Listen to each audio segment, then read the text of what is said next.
Good morning. Good morning. Welcome or welcome back to Bookeemonsters. My name is PK. It is Wednesday, May the 29th.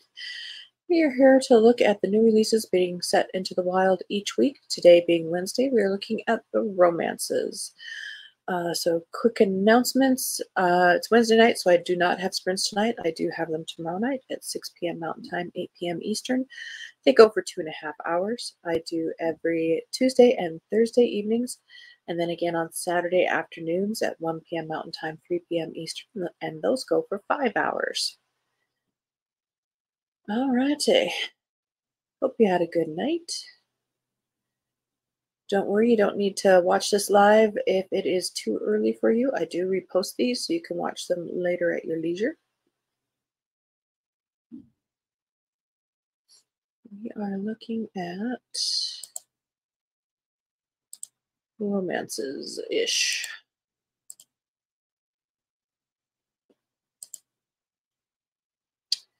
Kristen Higgins has a new one. Look on the bright side. Lark Smith has always had a plan for her life. Find a fantastic guy, create a marriage as blissful as her parents, pop out a couple of kids, and build a rewarding career as an oncologist. Keo, stop. He's scratching where he shouldn't be. He scratched too much, so now there's an ouch. Things aren't going so well. For one, the guy didn't work out. Theoretically, she'd love to find someone else, but it hasn't happened. Two, she's just been transferred out of oncology for being too emotional. Is it her fault she's a weeper? Three, her parents just split up. Deviating from the plan was, well, not in the plan. A potential solution comes from the foul-tempered and renowned surgeon Lorenzo Santini, aka Dr. Satan. He needs a date this summer for his sister's wedding. His ancient noni wants to see him settled. In exchange, he could make a few introductions and maybe get Lark back into the field of her choice. As a sucker for old people and fake relationships, Lark agrees. Teeny problem. She instantly falls for his big warm family, especially his estranged brother. Meanwhile, Lark's mom has moved in with Lark's colorful landlady, Joy, and an unlikely friendship blossoms. The three women have a long summer and a big, beautiful house on the ocean to figure out what's next, and quite possibly learn that the best things in life aren't planned at all.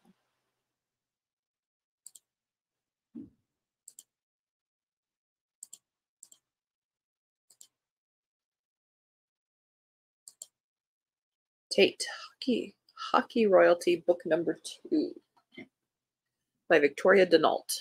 Second, as it says here. She's always been off limits, but when she shows up with my baby, it's a game changer. I'm the only son of one of the best forwards in the history of hockey. I play for a team on the brink of winning the cup, and I'm about to break one of my dad's league's records. Life is absolutely golden. Until Mallory Eccles comes to my game in Los Angeles with a baby. She says the little guy is mine, and as soon as I see his green eyes and the dimple in his pudgy chin, I know she's not lying. The tragic twist, it's not Mallory's baby. An awful accident on the other side of the world took his birth mom, and now I'm all he's got. Well, me and my 97 relatives. Once I find the guts to tell them. Mallory offers to stay in LA and help with the baby until I can wrap my head and my life around him. She's amazing with my son. She always knows what to do and what to say, and was she always this gorgeous? Our families back home hate each other, so just being friends with her was always a risk. Now the stakes are higher than ever. My son needs her, and I can't stop the feelings I have from growing stronger. I always take my shot on the ice, but do I dare take this one?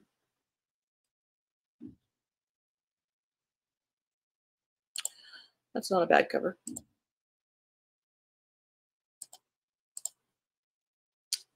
Twelfth Night by Alexine Farrell Falmouth.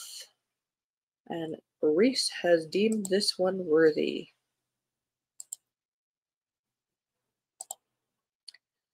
Viola Reyes is annoyed. Her painstakingly crafted tabletop game campaign was shot down. Her best friend is suggesting she try being more likable. And her school star running back, Jack Orsino, are we stealing from Shakespeare much? Is the most lackadaisical student body president she's ever seen, which makes her job as VP that much harder. Vi's favorite escape from the world is the MMORPG 12th Night, but online spaces aren't exactly kind to girls like her, girls who are extremely competent and have the swagger to prove it. So Vi creates a masculine alter ego, choosing to play as a knight named Cesario to create a safe haven for herself.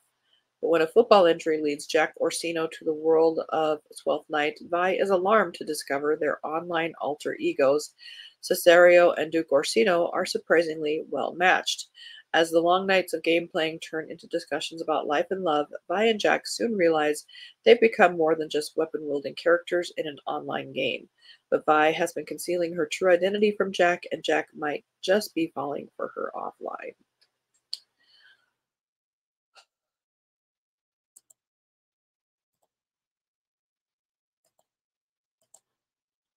Summer Fridays by Suzanne Rendell. You've got mail for a new generation, it says. Yeah, you can't tell original stories. Summer 1999. 20-something Sawyer is striving to make it in New York. Between her assistant job in publishing, her secret dreams of becoming a writer, and her upcoming wedding to her college boyfriend, her plate is full. Her is plate full. That's what it says right there. Her is plate full. Only one problem. She is facing an incredibly lonely summer as her fiance has been spending longer and longer hours at work with an all too close female colleague, Kendra. When Kendra's boyfriend Nick invites Sawyer to meet up and compare notes about their suspicions, the meeting goes awry. She finds Nick cocky and cynical, and he finds her stuck in her own head.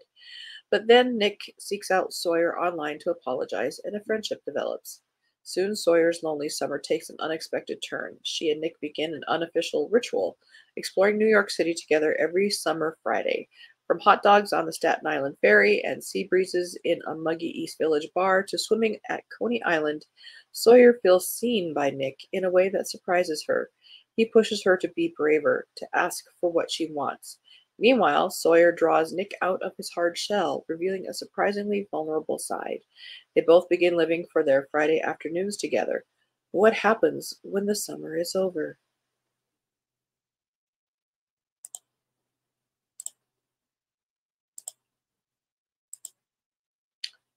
All's Fair in Love and War, Miss Prentice's Proteges, book number 1 of a potential series, it looks like, by Virginia Heath.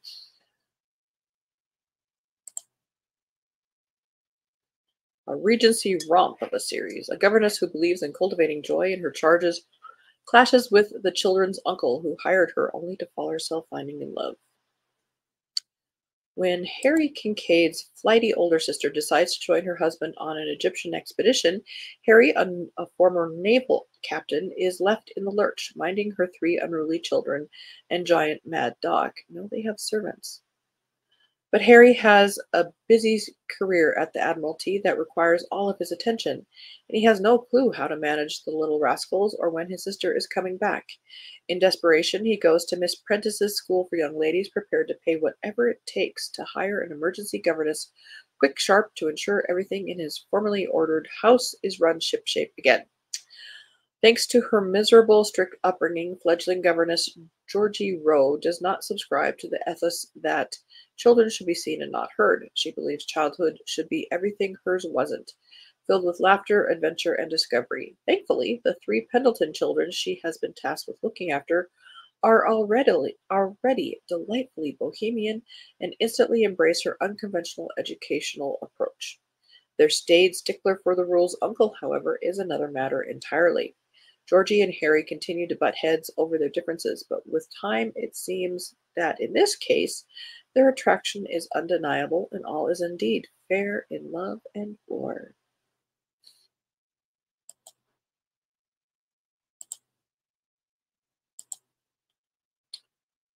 Oh, previously published. Moving on. Resilient, Portrait of a Woman by Carrie Lee Harmon. After 20 years of marriage, Zoe Robinson's husband left to go backpacking across the U.S. and find himself, but all he found was that he didn't want to be a husband or father anymore. Devastated but resilient, Zoe has spent the last 2 years picking up the pieces of her life and starting over. Her children have issues, her house is falling apart, and her catering business isn't enough to pay the bills. Thank goodness for chilled wine and best friends, because 40 isn't looking so fabulous. Her weekly girls' night is what is keeping her sane. Zoe's persistent mother just wants to see her happy, but Zoe insists she's fine on her own.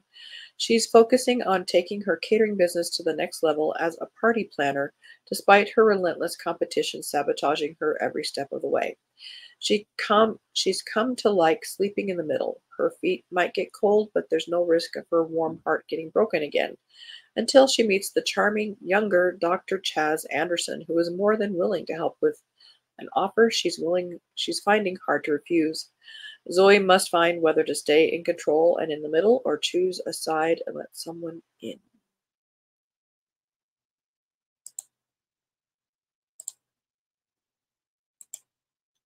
Summer on Highland Beach by Sunny Hostin, Summer Beach number 3.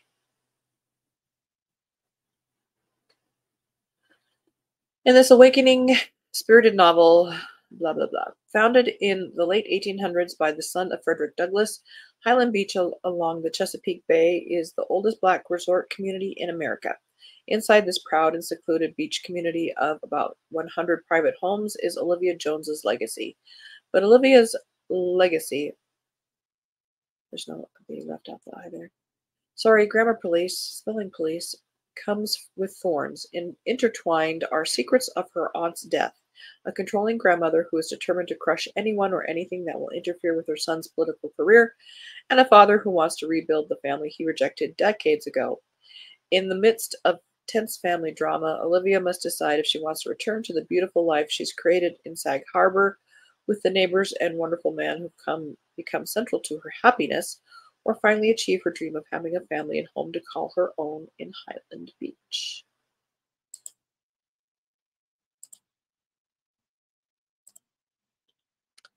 The Curious Secrets of Yesterday by Namrata Patel. Raised by her mother and grandmother and tutored in the healing wonders of spices, Tulsi Gupta is expected to carry on the ancestral tradition from her family's Salem spice shop. Restless and reluctant, Tulsi yearns to follow her own path. Destiny has other plans. When Tulsi finds a letter written by her grandmother, addressed and never sent, that speaks of a long-ago betrayal, she decides to unravel the mystery as a distraction. But Tulsi stumbles into much more than she bargained for.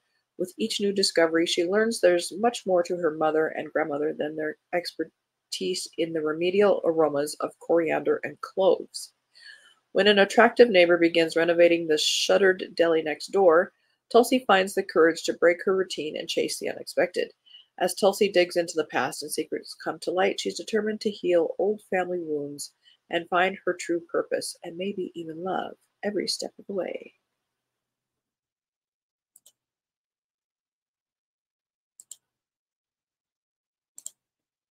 The Promise of Tomorrow.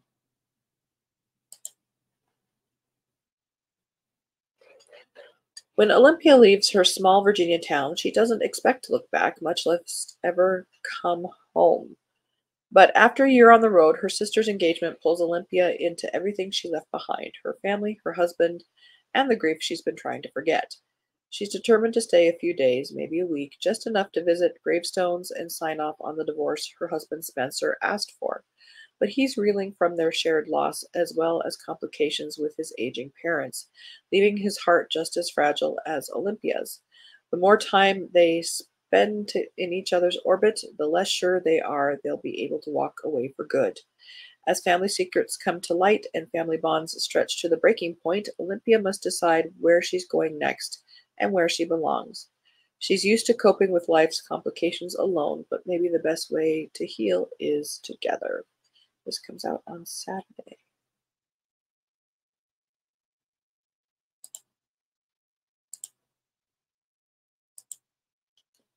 Elephant and Castle by Hannah Ledford.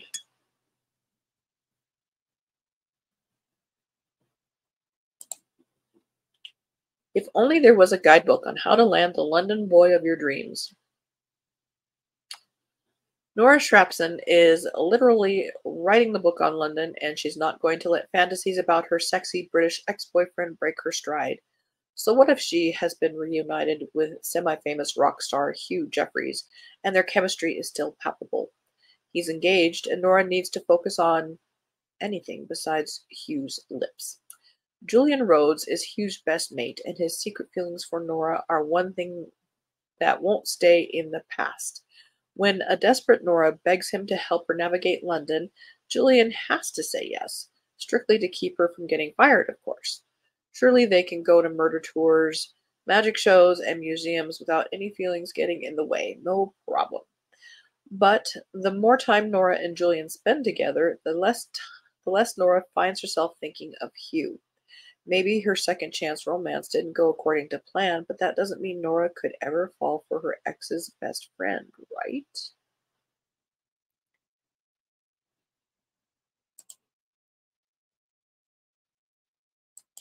And we got a little touch of fantasy here on this last one. Bespelled by Laura Thalassa, second in the Bewitched series.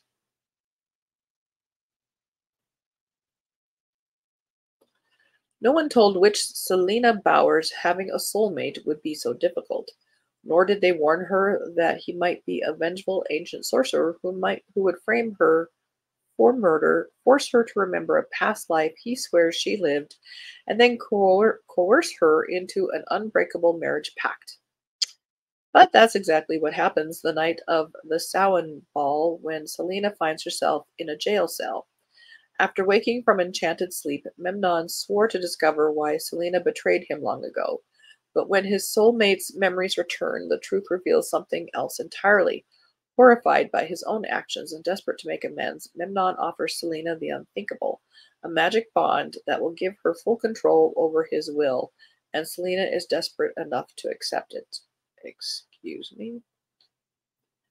But other enemies still haunt Henbane Coven, Selena's magical academy, and they've taken a keen interest in her. If she wants to stop them, she'll need Memnon's help. But partnering with the sorcerer is a tricky business, especially when he's dead set on winning her heart. But that can't happen because the bond controlling him will break the moment she falls in love with him. Let's see what that first one looked like.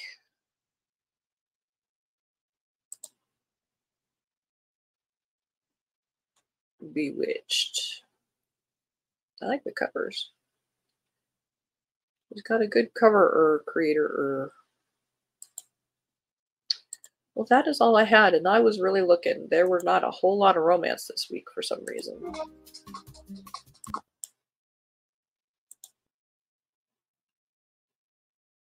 But tomorrow we'll be looking at fantasy and science fiction. And hopefully we'll have some good options to look at there. Again, no sprints tonight. I don't do them on Wednesday nights, but we will have them tomorrow evening at 6 p.m. Mountain Time, 8 p.m. Eastern. They go for 2.5 hours every Tuesday and Thursday evening. And then I have them again on Saturday afternoon at 1 p.m. Mountain Time, 3 p.m. Eastern Time. And those go for 5 hours. So this is time carved out for you to read or be creative or just close your eyes and relax or be productive, whatever it is you want to do in that time. That is time for you. On Friday, the morning show will be looking at, hopefully, if I get things going together, looking at historical mysteries again. I'm having another readathon in June. In January, we had the Midwinter Hiss Mist. And so now for summer, Midsummer Hiss Mist is all of the month of June. As kind of an homage to the Midsummer's Night's Dream. Yes, I'm borrowing from Shakespeare. So this is the Midsummer Hiss Mist, and we'll be reviewing some historical mysteries that maybe you might be interested in trying or want to hear more about, etc. I hope you have a very good Wednesday. And let me set that aside. Hope you're reading good books. Remember, it's okay if you are not enjoying a book to set it down. It's just pausing. It's not a reflection of you. It's not a reflection of the author or the book. It's just not the right time for those three things to come together. You can come back to it later. There are always other books to try. So reading is enjoyable. You don't have to suffer through something that isn't the right time for. And as the banner says here, don't be a bookworm, be a bookie monster. Om nom nom. Have a good day and God bless.